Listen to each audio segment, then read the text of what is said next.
Hello, guys, and welcome back to As a Sports. And today I'm going to be having a look back at the round 9 action of the NRL and giving my wrap up of the weekend. And again, it was another great weekend of footy with some big upsets and some massive scorelines during the week. Um, so, yeah, before we get started, make sure you guys like and subscribe if you're liking my content. And yeah, let's get into it. Okay, so the first game of the weekend, we had the Sharks prevailed in a massive thumping of the Cowboys, who are a little bit injury hit. The Sharks won 44-6, with Nico Hines putting on an absolute clinic. Absolute perler of a game. Unfortunately, last week I wasn't able to put out my tips, but I did tip the Sharks 13 plus. It's a massive performance from Nico Hines.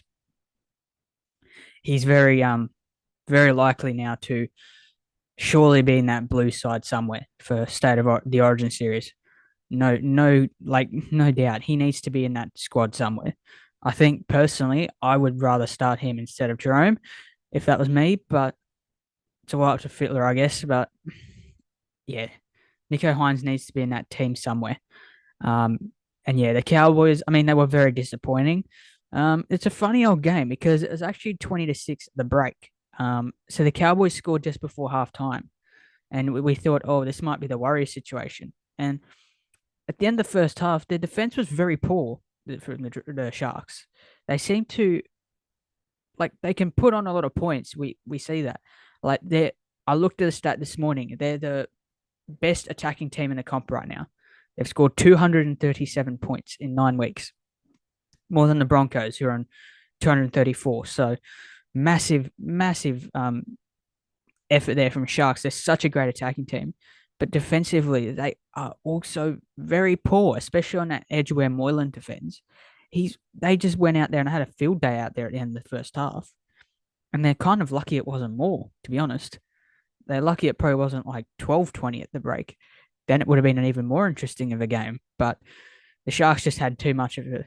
They started off the block straight away. They scored in like the first minute, and that you basically knew what the game was going to be before you even had to watch the 80 minutes. It was one of those games where you know who's going to win in like the first few minutes of the game. You know who's going to win.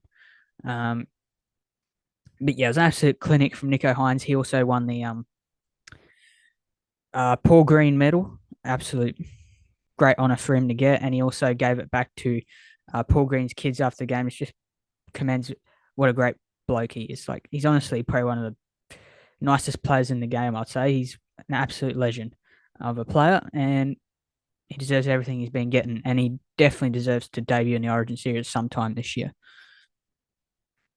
But yeah, it was a very good game, that one. Cowboys, very poor disciplined. They had 2 players sin bin, Jeremiah Nanai, obviously with that hip drop on Hamlin ULA, who's probably now sidelined for quite a few weeks. I think he's back around 14, I think I read. So he's out for 4 weeks. Yeah, it's not great. And then Cohen Hess got sin bin for a trip. So Cowboys defensively were horrible all night, and their defense was very shocking. So yeah, the Cowboys are definitely not their old selves anymore. So I think I've written the Cowboys off now. Like, that's a game last week that they should have won, but they were never really in it. So yeah, Cowboys I think are off for me. Game was at Bankwest Stadium in Parramatta. The Eels getting the job done against the Knights, 43-12, and then again another thumping. I actually got this one wrong. I tipped the Knights 1-12. I thought they'd get an upset. With Regan Campbell-Gillard being out, he's a massive boost to their pack, and he was gone. And I think Simonson, their winger, was also gone. But to Parramatta's credit, again, they're very hard to beat at Bankwest, and they put on an absolute mauling. Again, it was a very similar game to the Sharks. The Eels scored in the first 2 minutes through Dylan Brown. You know, oh, this is probably going to be the same game as the night before, but the Knights actually hit back only a few minutes later with a, I think it was Matt Croker. I think it is Matt Croker for the Knights scored from a Hastings kick, and you thought, oh, this game's back on. It was 6-6, but then after that, the Eels, Mitch Moses, Dylan Brown had an absolute game. He had a great game. He was everywhere. He set up tries. He scored them. His kicking was pretty good. Um, Defensively, he was pretty sound. Mitch Moses got a double there. He was very good. Gutho got a try there as well. Um, Barlow, he was great. He set the platform and he scored a try himself to pretty much seal the win. So yeah, Eels. I think they're starting to find their feet now. The Eels, because this would have been a very much a danger game for them because we all know the Eels are a side that they get up against the very good teams, but against the poorer teams, they normally get too complacent and they can lose those type of games. Point in case with the Tigers game last year, the Bulldogs game last year, the Bulldogs game almost this year. The Bulldogs almost came back and got them a few weeks ago, but luckily there was too many injuries for the Bulldogs to overcome. Um, but yeah, there's another great game from the Eels. The Knights, I mean, they were pretty disappointing. Their defense, which has been quite good the last couple of months, last opening 8 rounds, their defense has been pretty solid. Um, that was an absolute horrific defense from them. I think Pong is still finding his feet a little bit. Um, but yeah, the Knights were very disappointing. Um, and yeah, they definitely need to do better than that. But that's a massive setback for them because if they would have won this game, they would have been in the eight. So it's a big, big sort of kind of loss there for the Knights. If they want their top 8 aspirations. Now on to the next game, the second Friday night game, um, the blockbuster between the Broncos and the Rabbits. I did get this right. I did tip the Rabbitohs, but I tipped them 1-12, not 13 plus. So pretty close there, but I'll say I got that right because I tipped the right team. So yeah, Rabbitohs again. This was a very tight game. It was 6-12 at the break. The Bunnies scored the first try. Campbell Graham had a night out. He scored a hat trick. He was absolutely outstanding. Cody Walker, Latrell, especially. He keeps getting better and better. Their forwards were outstanding. Broncos, they really struggled without Payne Haas, and you can tell their go forward they really struggled. And again, Broncos are just playing this hectic style where they want to try to score off every single play. I was watching their game and they're trying to score off every play when you don't need to. And I don't understand because they have a player like Adam Reynolds, sorry, and he's experienced and he was the one trying to put all these plays on half the time, set them up. And like, like he should have been composed enough and experienced enough to go, hey, no, we don't have to score off every play. Let's put some pressure on him and let's do that. But no, they kept trying to score every single play, and also being Herbie Farnworth being sin binned at one point didn't help either. But their defense was pretty poor actually on the edges, especially when Farnworth went off. They scored down his edge a few times, I think. Campbell Graham, though, he was massive. He set up a try, I think, and he scored 3 himself. So Bunnies were just absolutely over the Broncos. And the Broncos looked a bit frantic without Payne Haas and Ezra Mam there, but they're back this week for them, so they have no excuse this week. But still, without Payne Haas and Ezra Mam, they still had the likes of Katoni Staggs, Selwyn Cobbo, Adam Reynolds, Pat Carrigan, and all those type of guys. So they still had no excuse. They still probably should have won that game the other night, but again, they're just playing too frantic at the moment. They need to calm their play down a bit. Like you still attack, but you don't just score off every play, which is what the Broncos are trying to do. But yeah, South were just way too good for them on the night. They absolutely outclassed them in pretty much everything. Now onto the first Saturday game of the Super Saturday. The Raiders got the job done just against the Dolphins, 31-30 down there in Wagga Wagga. I did tip this right. I did say Raiders in a tight one. And my God, was it tight? Yeah, Raiders. I mean, Jack White, and obviously the headlines, and I saw him after the game, and I was very emotional seeing him crying like that. But yeah, that performance in that first half from him showed everything I think Raiders fans need to know, that he's there for the rest of the year and he's going to try his heart out for them before he obviously goes to Souths next year, which is the big headline signing of the week, really.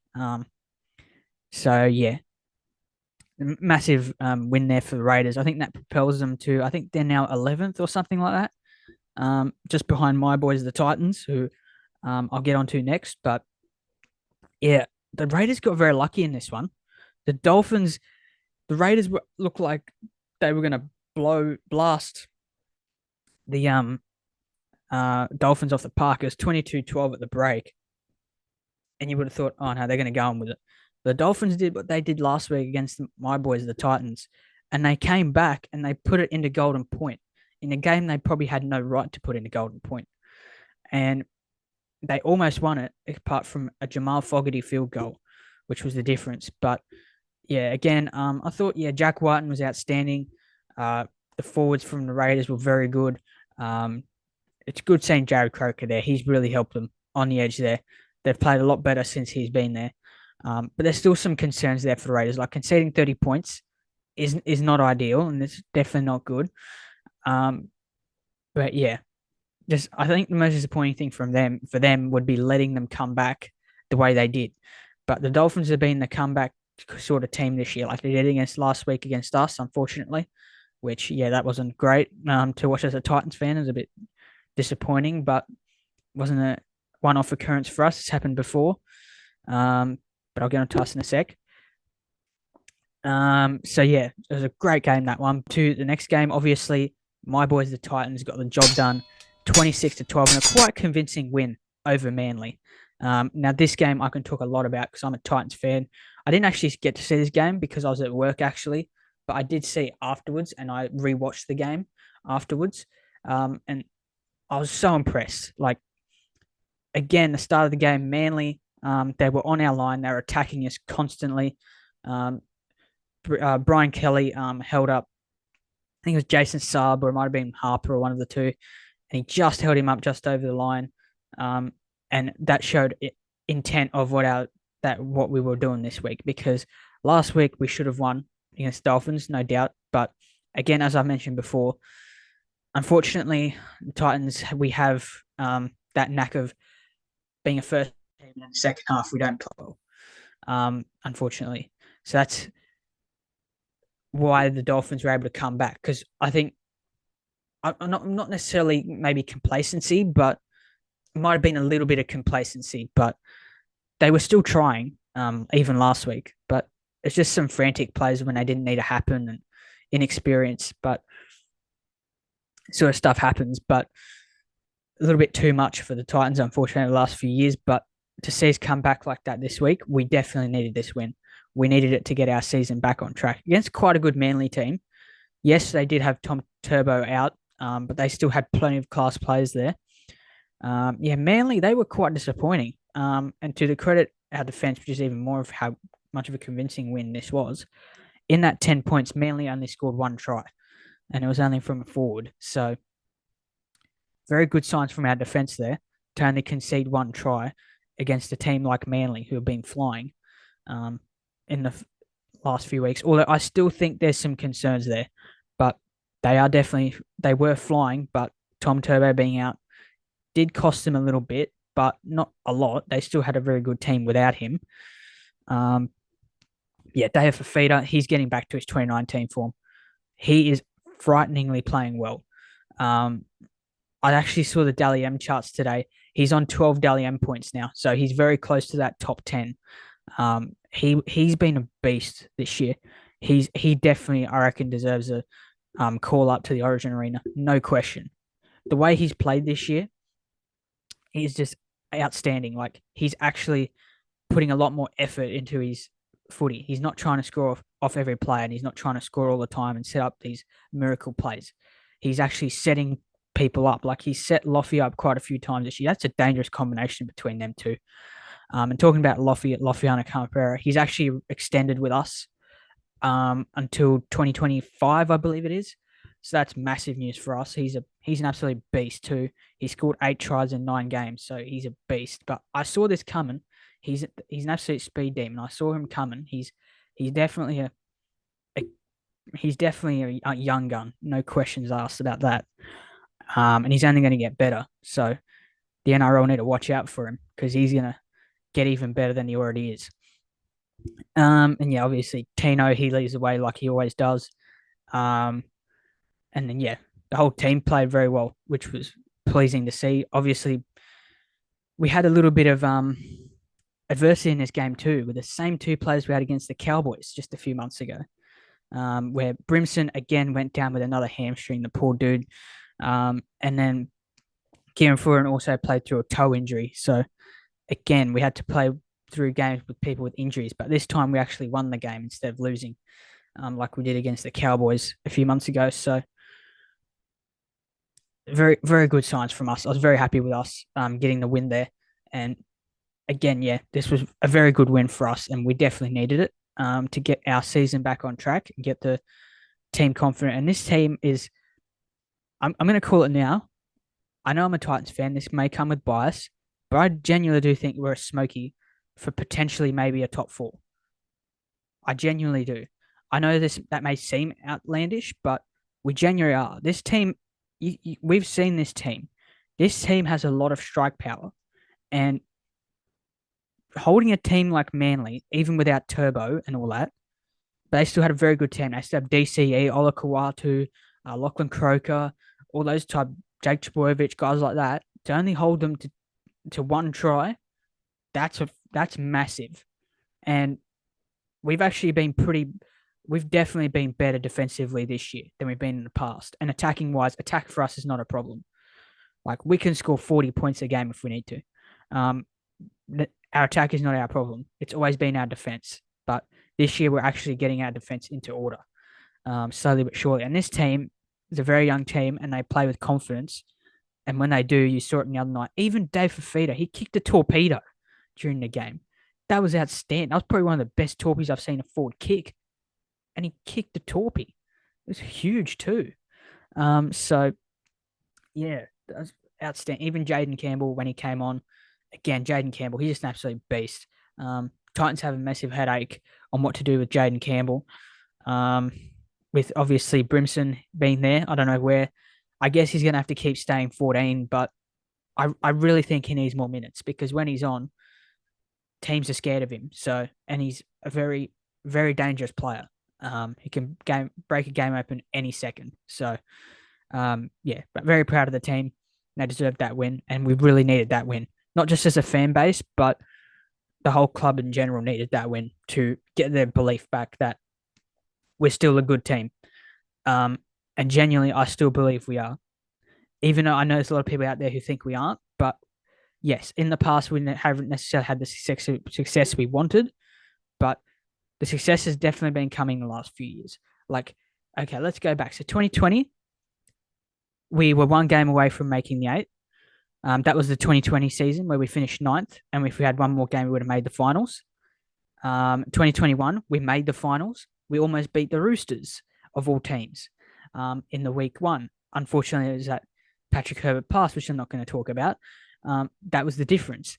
And then last year, obviously, we had that off year, but we were still only 2 or 3 wins off the 8. So if we didn't lose those games where we were winning and we lost them in the second half, we would have been in the 8 last year as well. And this year, I genuinely believe we'll be in the 8 if we keep going the way we're going. So success has been coming for us. Not consistently, obviously, but success is coming our way. And I genuinely believe this club will be successful in sooner than most people think. But yeah, anyway, enough about my boys. So now on to Manly. Yeah, Manly, I mean, they were pretty disappointing. They had quite a few chances.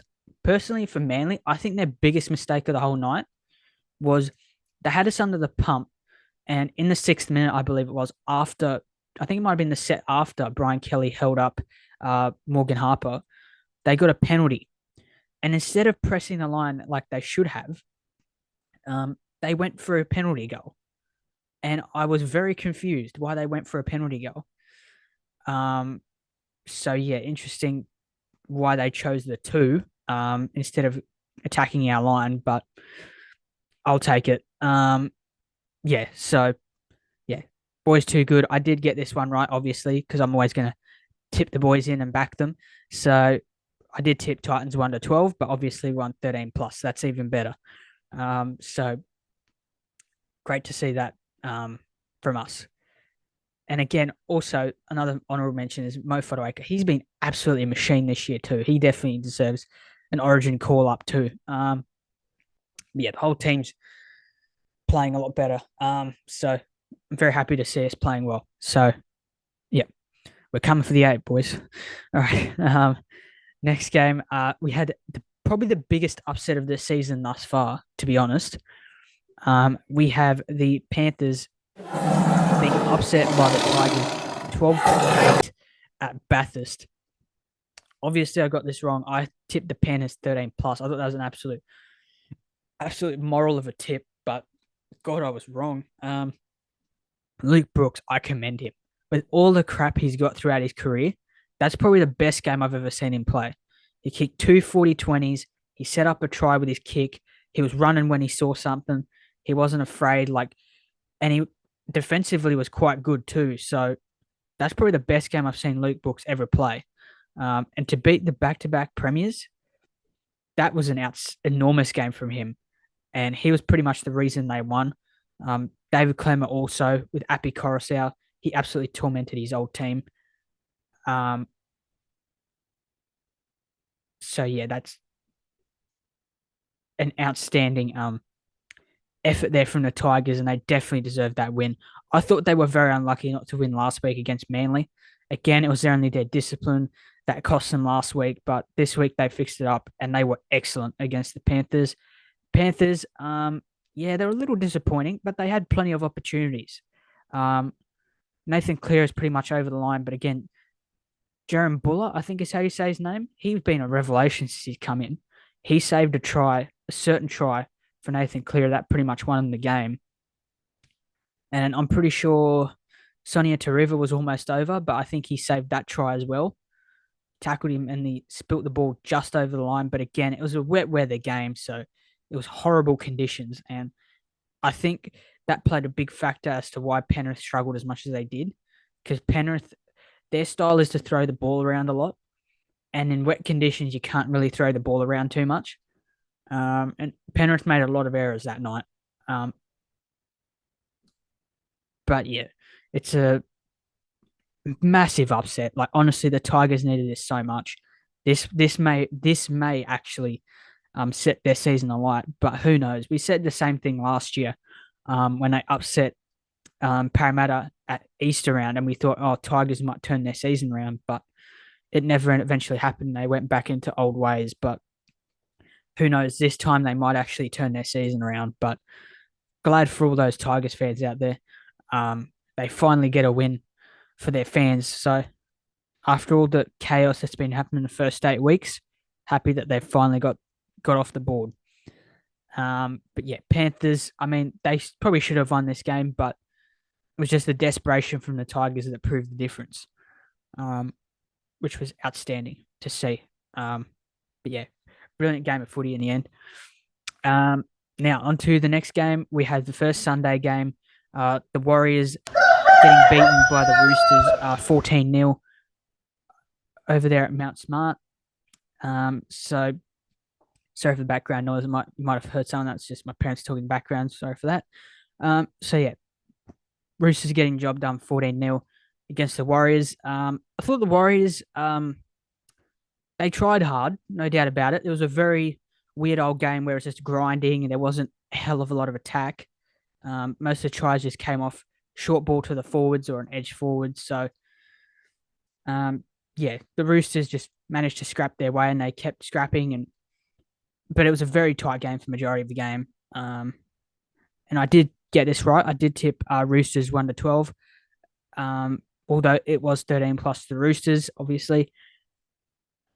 But yeah, it was a very good game of footy. Although again, it was another torrential rain game. So we had the Panthers Tigers, which was a torrential rain game, and then we had the Warriors Roosters, and then we had the Manly Titans as well because that was also rain affected.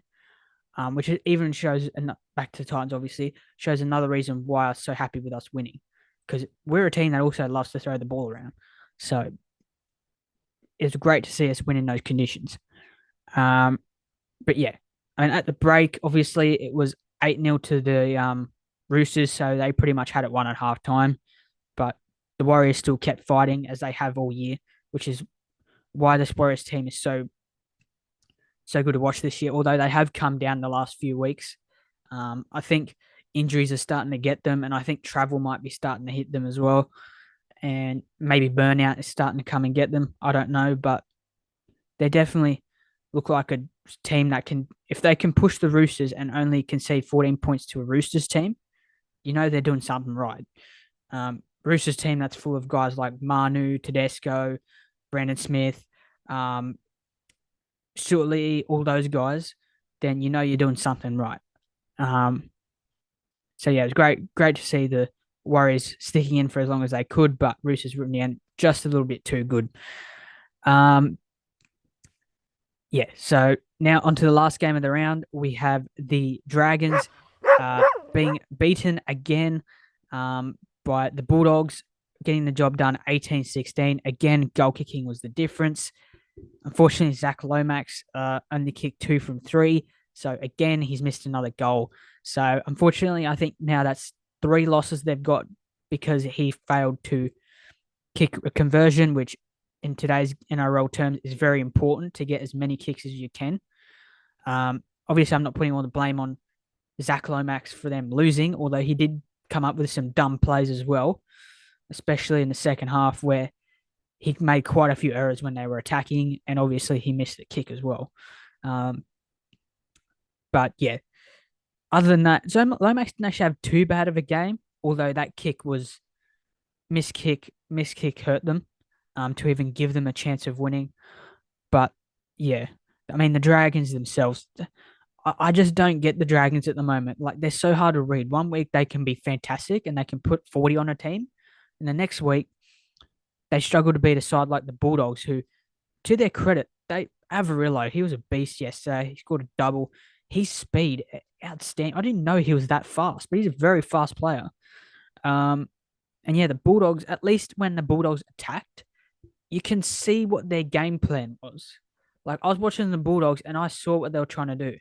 They were trying to move the ball around and get the Dragons tied through the middle, and it worked because the Dragons in the second half, when they needed to move the ball, they kept one out running and they weren't doing anything. The Bulldogs handled them so easily. But when they went to guys like Ben Hunt, that's when they sort of troubled them a little bit. But again, they're basically just relying on Ben Hunt. As I said at the start of the season, they're basically just seeing how far Ben Hunt can get them. Like, they need more than Ben Hunt, unfortunately, for Dragons fans. And they need more than Ben Hunt. He can't do everything on his own.